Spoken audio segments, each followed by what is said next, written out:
ว่าจะสาส่งไม้ตั้งไหนส่งไม้ส่งไม้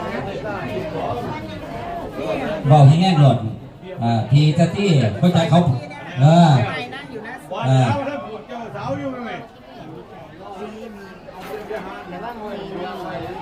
ไทย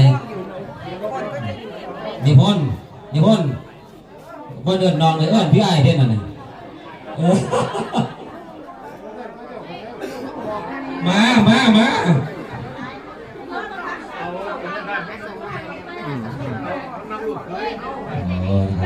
เดี๋ยวไปอีกแค่5 วันเขาอยู่ผมเอาลูกให้ทั้งหมดนะครับเนาะเบิ่งเอาเด้อ